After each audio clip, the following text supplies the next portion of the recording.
sebagai calon guru penggerak angkatan 9. Kebetulan rangkaian tugas dari kegiatan saya selanjutnya ini adalah mewawancarai Bapak dengan beberapa pertanyaan terkait dengan dilema-dilema etika yang ada di sekitar sekolah. Izin Pak, nanti saya harapannya Bapak berkenan untuk membantu saya dalam menyelesaikan tugas wawancara ini.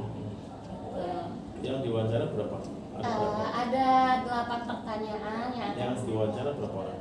Dua kepala sekolah sebenarnya. Jadi satu kepala sekolah itu dari kepala sekolah luar dan yang satunya lagi itu adalah kepala sekolah dari sekolah sendiri. Oh, berarti nanti Buria juga ya? Iya, Buria juga. Jadi karena ada 2 di sini, nanti Bapak masih ada pasien selanjutnya. Oke. Ya Bapak, tapi sebelumnya mohon maaf Pak, izin mau tanya dulu. Ini di luar dari 8 pertanyaannya Pak. Bapak udah menjadi kepala sekolah tuh sudah berapa tahun? Sekarang saya sudah 7 tahun 3 bulan. 7 tahun 3 bulan. Tuh. Berarti saya nggak salah dong Pak dari sekolah Pak.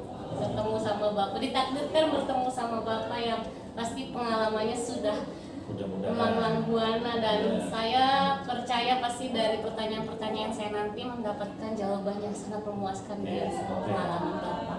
7 tahun 3 bulan. Luar biasa.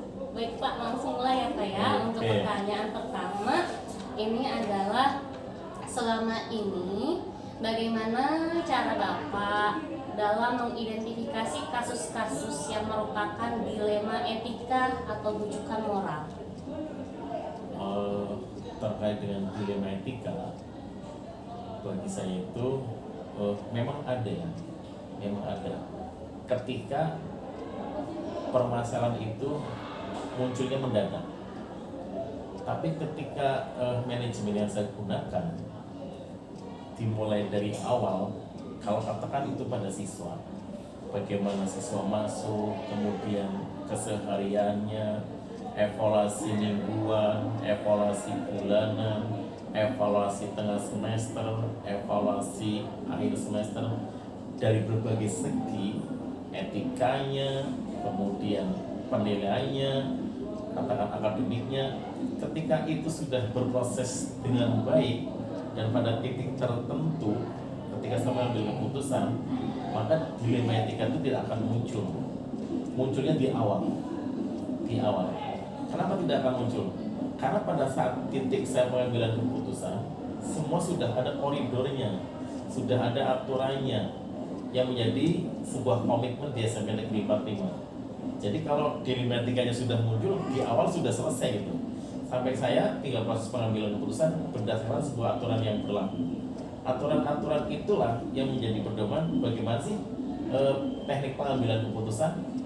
Nah, jadi ketika Bu Daniel menyampaikan dilema etikanya tadi, itu baru di awalan-awalan saja. Tapi pada titik tertentu dilema etika sudah terselesaikan dengan sendirinya. Dan sampai pada saya sebagai top manager katakan, pengambilan keputusan sudah sangat mudah. Itu yang terjadi di SMP 45.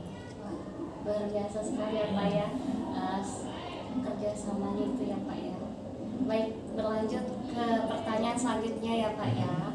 Selama ini bagaimana cara Bapak dalam mengambil keputusan di sekolah, terutama untuk kasus-kasus di mana ada 2 kepentingan yang sama, antara sama-sama benar atau sama-sama mengandung nilai kebijakan? Konsepnya begini. Katakan saya akan sholat subuh dulu atau akan sarapan pagi dulu. Sholat subuh penting, sarapan pagi penting, tapi pasti saya akan mengambil sholat subuh dulu. Kenapa saya ambil sholat subuh dulu? Padahal dua-duanya penting. Nah, karena sholat subuh memiliki prioritas yang lebih tinggi. Jadi konsepnya seperti itu. Nah, setelah itu bisa sarapan penting, maka sarapan menjadi prioritas yang kedua. Dan sama ketika diterapkan di SMP 45 terhadap 2 kepentingan yang sama, kita bisa melihat mana skala prioritas yang harus didulukan berdasarkan sebuah kajian.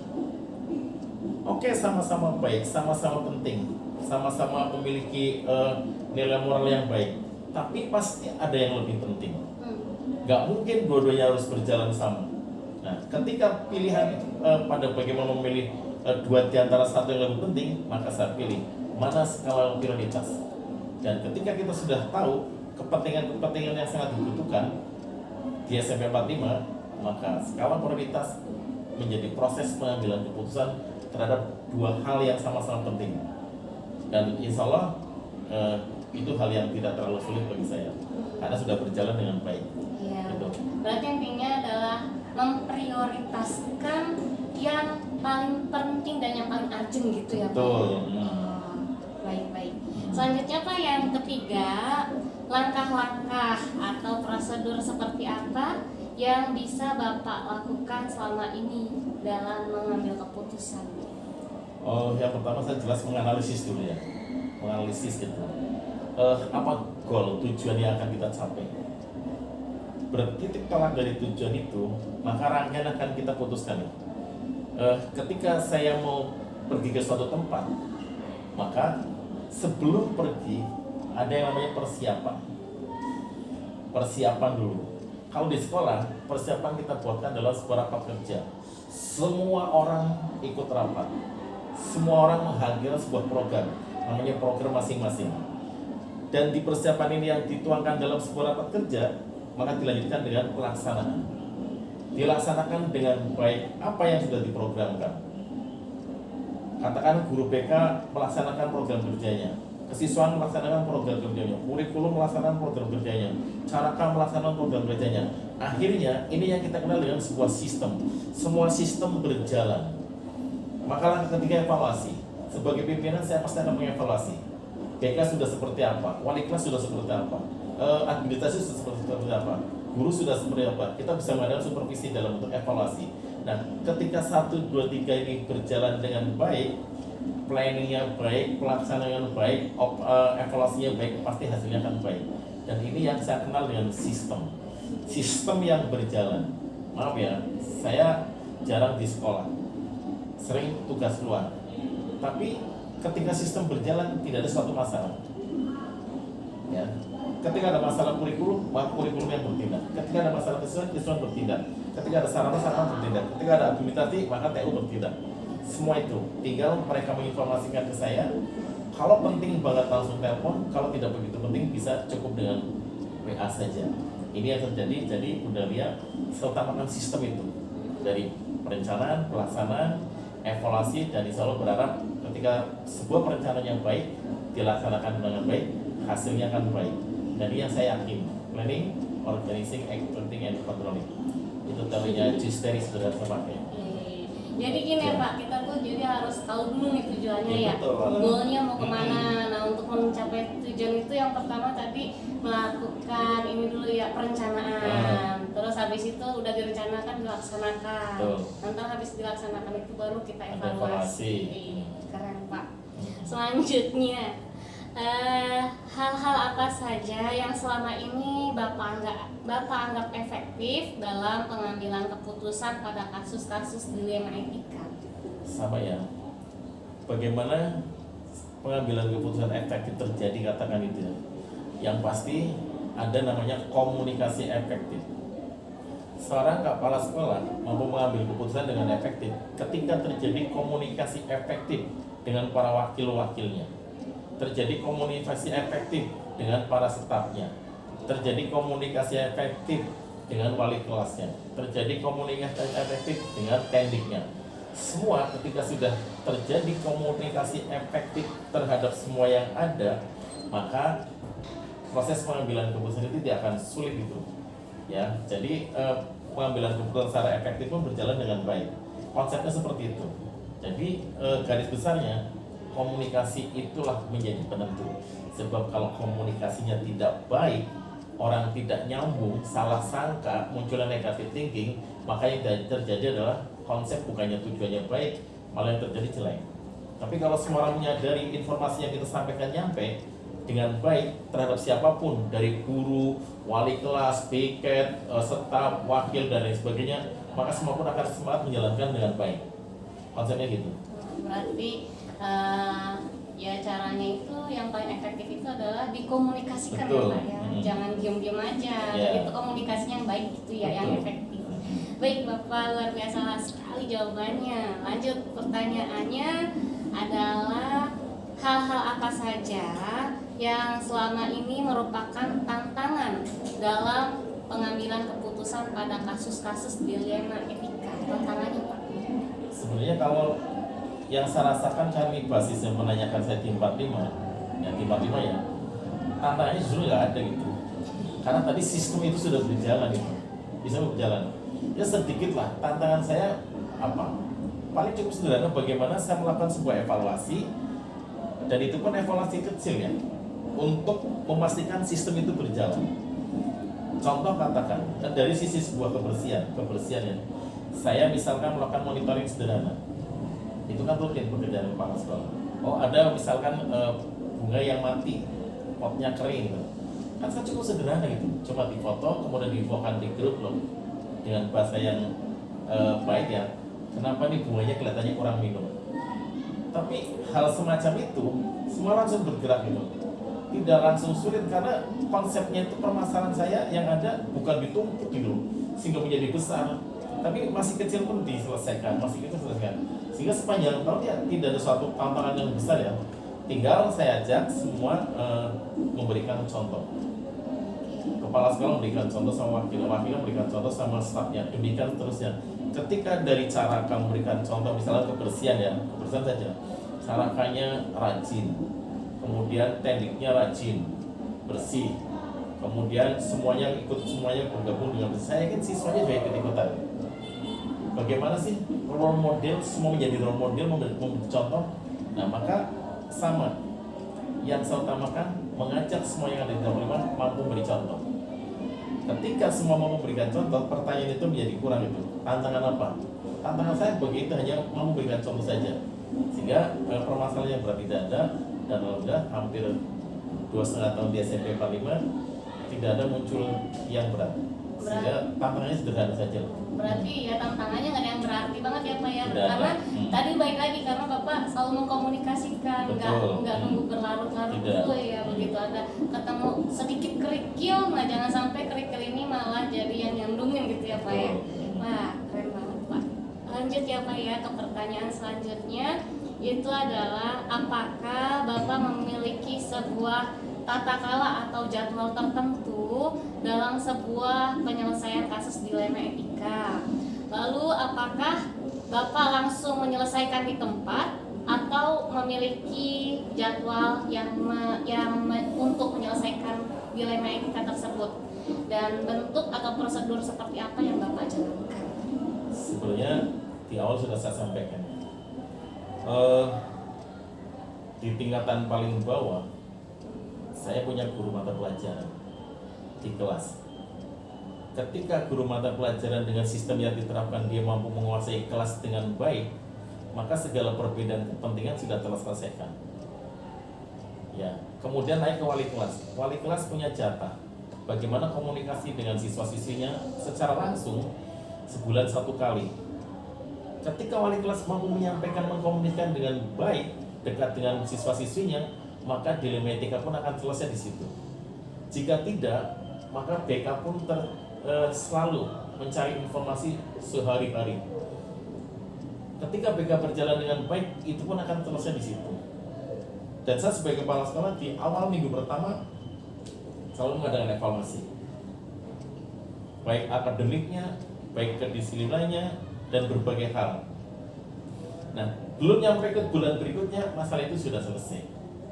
Nah, konsep itu dari bawah semua bekerja harian, mingguan, 2 mingguan, bulanan, semuanya akan selesai dulu, tanpa harus menunggu panjang. Tentu ketika ada kejadian tertentu yang sifatnya istimewa mendadak, ada hal-hal yang penting, baru saya langsung turun tangan. Tapi ketika sistem ini sudah berjalan, jarang nyampe ke saya. Kasus besar terkait dengan dilema etika yang nyampe ke saya jarang. Katakan dari siswa muridnya saja, siswanya hampir 830 siswa sekitar itu. Hanya 1-2 yang masalah nyampe ke saya. Itu. Dan ketika terkait dengan dilema etika, peran kepentingan katakan mana yang lebih butuh, semua bisa selesai dengan baik. Karena konsep tadi yang saya sampaikan di awal, mana yang lebih dibutuhkan, mana lebih penting, sehingga bukan dua-duanya tidak terpakai, semua akan terpakai, tinggal nunggu giliran. Konsepnya seperti itu. Sebenarnya sih Pak, itu karena Bapak bisa memanage kita, Itu kan bisa sekolah-sekolah manage, itu harus begitu. iya, bisa manage gurunya, bisa manage caraka, semua Yeah. stakeholder di sini memang luar biasa banget sih. Pertanyaan selanjutnya Bapak, kira-kira adakah seseorang atau faktor-faktor apa yang selama ini mempermudah atau membantu Bapak dalam mengambil sebuah keputusan dalam menangani kasus-kasus dilema etika? Ini yang mungkin orang jarang memahami ya. Satu punya teamwork, sebuah tim. Tim saya itu bukan hanya 1-2 orang itu. Jadi di tingkat kebersihan saya punya tim namanya Caraka. Di tingkat kurikulum saya punya tim kurikulum. Di kesiswaan punya tim kesiswaan. Di KBN punya tim guru. Nah, tim inilah menjadi tim besar. Tim besar. Tim besar ini semua berjalan sebagaimana fungsinya. Ya. Dan lebih besar lagi saya katakan, ketika masalah kurikulum, maka kurikulum yang bekerja. Ketika kesiswaan, maka kesiswaan bekerja. Ketika administrasi, maka TU bekerja. Ketika masalah kebersihan, TEDIK bekerja. Semua bekerja. Wali kelas bekerja dengan kapasitas sebagai wali kelas. BK bekerja kapasitas sebagai BK. Dan ini yang saya katakan di awal, inilah sebuah sistem yang berjalan. Kalau sistemnya berjalan dengan baik, saya meyakini maka proses pengambilan keputusan menjadi mudah. Dan tentu hal itu menjadi satu bantuan buat saya, karena masalah tidak terlalu besar sudah terselesaikan oleh sistem yang berlaku. Itu konsepnya. Jadi ketika ada pertanyaan, apa sih yang mempermudah dalam proses pengambilan keputusan tadi? Karena semua tim berjalan dengan baik. Kesimpulannya, sistemnya untuk SMP 45 sudah berjalan dengan baik.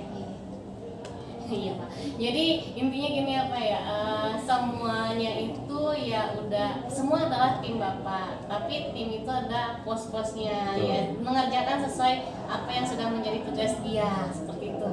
Baik Pak, pertanyaan terakhir, kira-kira nih Pak, dari semua hal yang tadi sudah Bapak sampaikan, pembelajaran apa yang dapat Bapak petik dari pengalaman Bapak dalam mengambil sebuah keputusan dilema etika?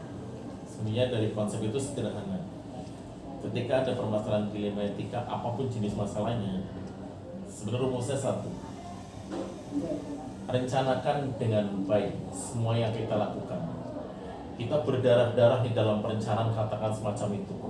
Ya, semua punya perencanaan. Ketika perencanaannya sudah baik, tinggal pelaksanaan. Laksanakan dengan baik juga. Tentu dalam melaksanakan semua program yang kita rencanakan, ada di tengah-tengah namanya evaluasi. Dievaluasi segala kekurangannya, kelebihannya apa. Ketika tahu kekurangannya, kita sudah mulai memberikan tambahan-tambahan. Dan belum sampai pada hal yang lebih besar, kekurangan selesai. Dan saya meyakini ketika sebuah perencanaan dilaksanakan dengan baik, dilakukan dengan baik, pasti hasilnya baik.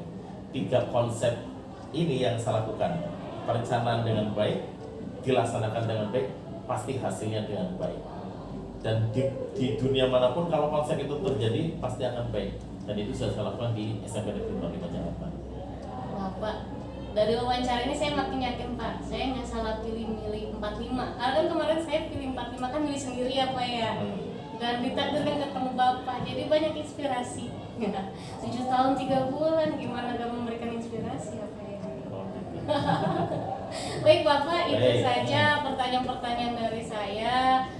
Semoga ini bisa jadi apa ya, pembelajaran buat saya, terus bisa memberikan inspirasi buat saya. Ya walaupun sampai detik ini saya belum ada minat jadi kepala sekolah sih Pak, tapi jadi dengar Bapak pengalaman yang luar biasa, hebat banget. Nyusun apa ya, ngegerakin semua gitu Pak, ngegerakin teman-teman guru, caraka semuanya itu sulit banget ya Pak ya. Alhamdulillah, semua berjalan. Hebat Pak, makasih banyak ya Pak ya.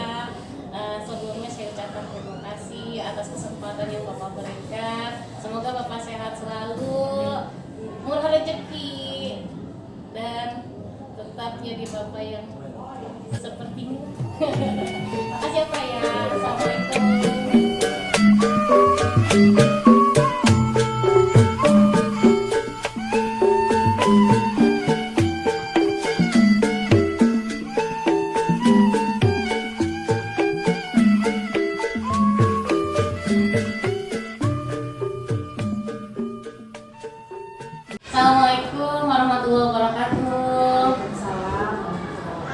Ya, Ibu, izin perkenalan dulu ya Bu ya. Saya Ibu Dahlia Purnamasari dari SMP Negeri 45 Jakarta. Dalam kesempatan kali ini saya akan mewawancara Ibu sebagai rangkaian tugas sebagai calon guru penggerak. Izin Ibu, saya ingin wawancara boleh ya Bu ya? Semoga itu bisa membantu ya untuk anak-anak. Iya, baik Bu Linda, izin Ibu, selama ini bagaimana Ibu dapat mengidentifikasi kasus-kasus yang merupakan dilema etika berujukan moral, Bu? Kasus dilema etika biasanya cenderung memunculkan maksudnya cenderung muncul karena ada kepentingan yang berbeda. Walaupun itu sama-sama baik, sama-sama bagus, sama-sama positif.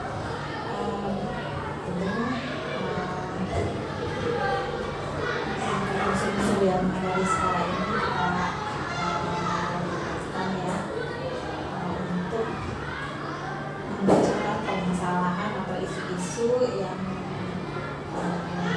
baru itu. Baik Ibu, untuk pertanyaan selanjutnya, izin Ibu mohon maaf. Lalu selama ini bagaimana Ibu menjalankan pengambilan keputusan di sekolah, terutama untuk kasus-kasus di mana ada kepentingan yang sama-sama benar atau sama-sama mengandung nilai kebijakan? Untuk pengambilan keputusan terkait dengan hal-hal yang tadi kita lakukan pendekatan komunikasi untuk cara identifikasikan secara dan sebelumnya itu kita kan perlu bahan-bahan dari dan referensi yang berbicara dengan sekolah kita sampaikan dan menyikapi hal-hal yang kasus tersebut. Tentunya sekolahnya akan melakukan klarifikasi dan konfirmasi ya kepada pihak yang teridentifikasi untuk mengalami kekalahan, pendapat terhadap apa yang menjadi permasalahan. Jadi yang paling utama adalah perlunya pendekatan komunikasi dan komunikasi. Ya, baik Ibu, luar biasa sekali jawaban Ibu, Masya Allah. Lanjut ya Ibu ya, izin. Untuk selanjutnya, langkah-langkah atau prosedur seperti apa yang bisa Ibu lakukan selama ini? Dilema etika itu tentunya harus segera ya kita ambil keputusannya, cari referensi dan pendapat yang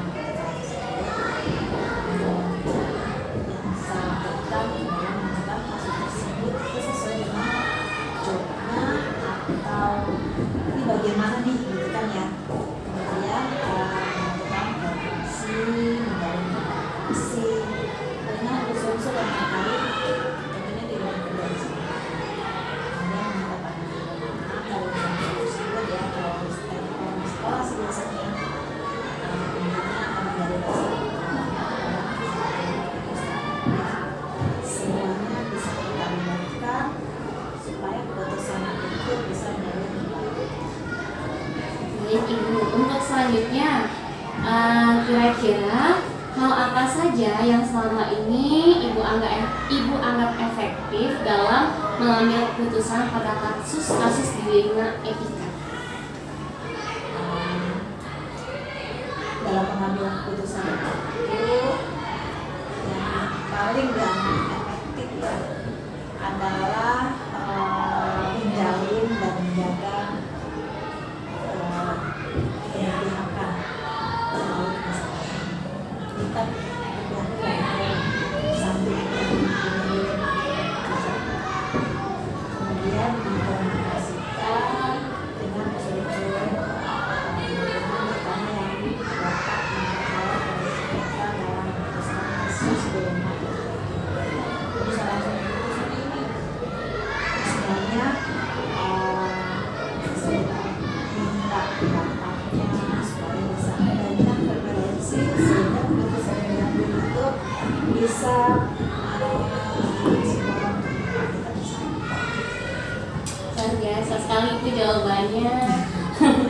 Selanjutnya Ibu, hal-hal apa saja yang selama ini merupakan tantangan dalam pengambilan keputusan pada kasus-kasus dilema etika? Nah, tantangan utama itu bila kita ingin mengambil sebuah pilihan itu kita menganalisis ya kesalahan. Karena kan kita tidak mungkin bisa memutuskan kedua belah pihak. Jadi proses pengambilan keputusan itu kita menggunakan unsur-unsur yang lain. Jadi dengan kebersamaan kita bisa mencari keputusan yang tepat sehingga tidak membuat ada yang salah. Baik Ibu, masih ada pertanyaan lagi nih, nggak apa-apa ya? Selanjutnya Bu, kira-kira apakah Ibu memiliki sebuah tata kala atau jadwal tertentu dalam sebuah penyelesaian kasus dilema etika? Apakah Ibu langsung menyelesaikan di tempat atau Ibu memiliki sebuah jadwal untuk menyelesaikannya? Bentuk atau prosedur yang seperti apa yang Ibu jalankan? Untuk memecahkan masalah atau mengambil keputusan apabila terjadi dilema, kita dilemanya di mana gitu ya. Kalau memang harus segera atau urgent, tentunya kita harus segera menyelesaikan permasalahan ke dalam waktu yang tepat. Karena semakin cepat semakin baik apabila permasalahan itu bisa diselesaikan. Maka bila permasalahan selesaikan akan semakin baik untuk menjaga harmonisasi dalam lama kita kok kalau banyak permasalahannya. Mau jadi karat ya Bu yang masalah. Baik Ibu, untuk selanjutnya, adakah seseorang atau faktor-faktor apa yang selama ini mempermudah atau membantu Ibu dalam mengambil keputusan dalam kasus-kasus dilema etika? Kalau kasusnya keputusan itu tidak ada khusus ya, khusus cuma kita melibatkan unsur-unsur internal sekolah. Jadi dengan melibatkan unsur-unsur sekolah kita akan mendapatkan referensi yang banyak dan kawasan masing-masing yang bisa digunakan untuk pengambilan keputusan. Seperti dalam masyarakat atau misalnya membuat orang yang kurang puas meminimalisir kesulitan. Baik Ibu, pertanyaan terakhir dari kami. Dari semua hal yang telah disampaikan, pembelajaran apa yang dapat Ibu petik dari pengalaman Ibu mengambil keputusan dilema etika? Sebenarnya sih kalau pengalaman udah cukup ya. Iya. Udah berapa sekolah kayak gini. Oh Ibu udah masuk sekolah? Sekolah yang berbeda dan pernah 2 kali. Iya. Jadi sebagai keliling itu jadi pengalaman yang lebih apa namanya dirasakan pembelajaran yang disampaikan pengalaman tersebut yaitu memahami konteks permasalahan. Karena kan kalau sekolah ya banyak yang sama ya, hampir sama sih. Ada yang kita temukan permasalahan sama. Kalau permasalahannya sama, ada referensi kan berarti untuk menyelesaikan masalah. Pembelajaran itu adalah memahami konteks permasalahan. Kemudian dari pembelajaran tersebut juga yaitu koordinasi dan komunikasi sangat penting adanya karena selain untuk menjaga harmonisasi lingkungan kerja juga untuk memperbanyak referensi